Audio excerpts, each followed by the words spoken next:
ओम नमः सिद्धेभ्यः ओम नमः सिद्धेभ्यः ओम नमः सिद्धेभ्यः।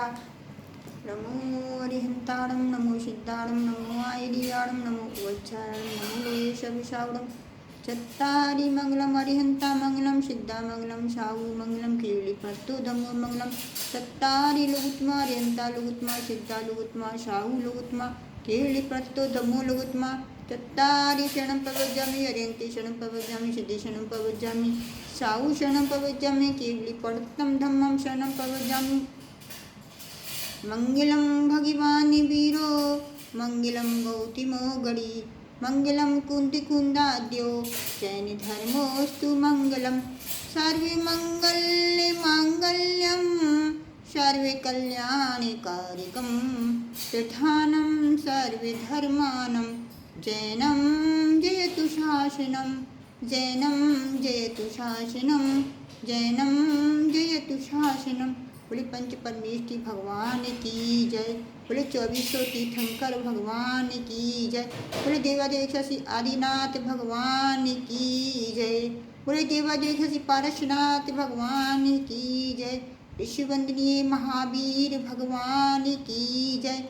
साधुवाद के अनुपम सागर त्रिलोक तीर्थ के रचनाकार गुरुवर के चरणों में नित्य प्रति वंदन करते बारंबार वंदन करते बारंबार। बोले गुरु आचार्य शेषवार विद्याभूषण सन्मत सागर जी महाराज की। बोले गणनी आदि देव सुपाल मुक्ति भूषण माता जी की जय। धर्म प्रिय बंधुओं, कल हमने आपको श्री रामचंद्र जी के बारे में बताया था कि इक्ष्वाकु वंश में राजा दशरथ के यहाँ अयोध्या नगर में श्री रामचंद्र जी का जन्म हुआ था। श्री रामचंद्र जी की माता का नाम कौशल्या था। राजा दशरथ की 4 रानियां थीं, कौशल्या, सुमित्रा, कैकेयी एवं सुप्रभा। सबसे बड़ी रानी कौशल्या के श्री रामचंद्र जी का जन्म हुआ था। रामचंद्र जी 63 का महापुरुषों में एक महापुरुष थे। 8वें नंबर के बलभद्र थे। बलभद्र के 8000 रानियां होती हैं, इसलिए रामचंद्र जी के यहाँ भी 8000 रानियां थीं, जिसमें सीता प्रमुख पटरानी थी। आज हम आपको सीता जी के जन्म के बारे में बताएंगे। कई जगह आपने रामायण में या अन्य ग्रंथों में पढ़ा होगा कि सीता जी का जन्म अमुक जगह अलग अलग जगह पर अलग अलग स्थानों पर भ्रांतियाँ फैलाई जा रही हैं। लेकिन आज हम आपको जैन धर्म के अनुसार पद्म पुराण के आधार पर बताएंगे कि सीता जी का जन्म कहाँ हुआ था। मिथिला के राजा जनक और इनकी रानी विदेहिया थी। जब विदेहिया गर्भवती हुई तो एक देव के मन में यह विचार उत्पन्न हुआ कि वह रानी विदेहिया के गर्भ से जो बालक उत्पन्न हो उसका हरण कर ले, क्योंकि वो उस देव की इस विकृत इच्छा होने का कारण उसके पूर्व भाव के संबंध थे, जो इस प्रकार थे। किसी समय चक्रपुर नगर में चक्रध्वज नामक एक राजा थे।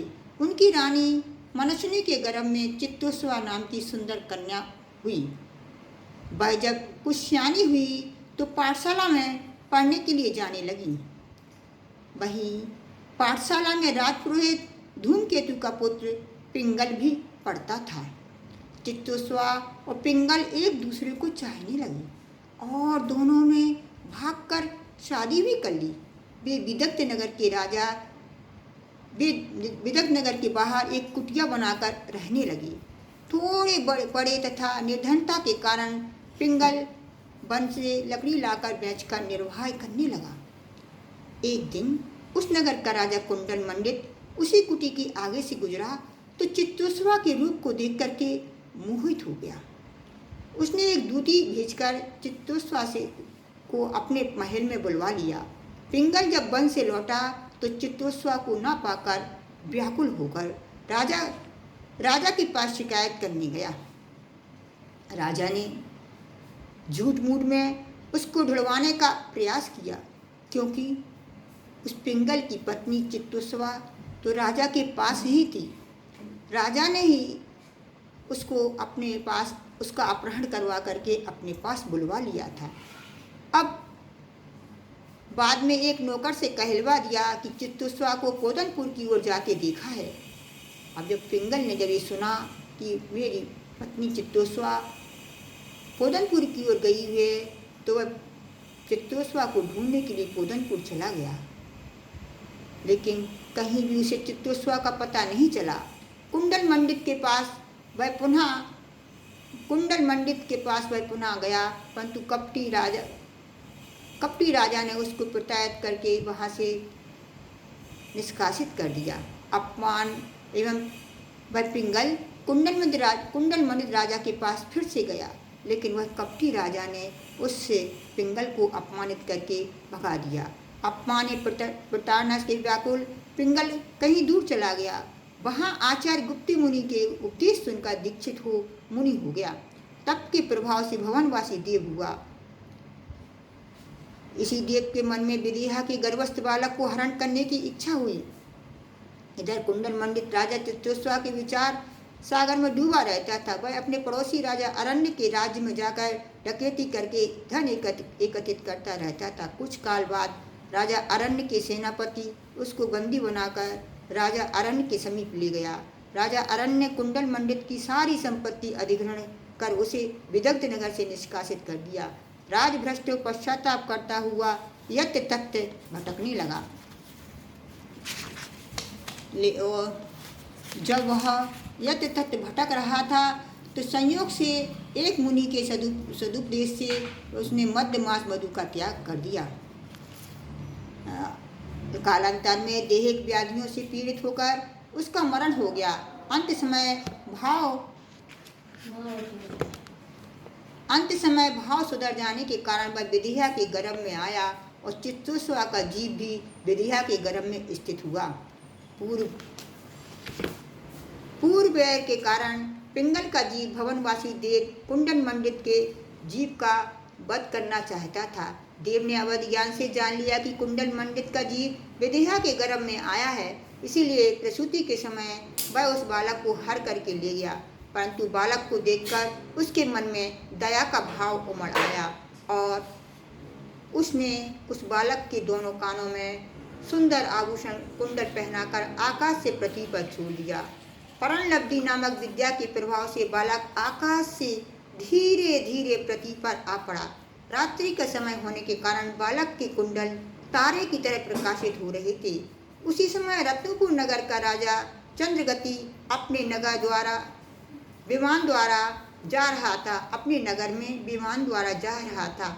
उसने उस बालक को जो चमकदार तारे की तरह धरती पर दिख रहा था उसे देखा। कौतूहलवश पृथ्वी पर आकर देखा तो बालक को देखकर वह बहुत प्रसन्न हुआ, क्योंकि उस चंद्रगति विद्याधर के यहाँ कोई भी संतान नहीं थी, तो उसके कोई पुत्र नहीं था और उस बालक को उठाकर अपनी रानी को पास चला गया वह चंद्रगति विद्याधर। जब राजा रानी ने उस बालक का नाम भामंडल रखा, उसका अपने पुत्र की तरह लालन पालन करके उसको बड़ा किया।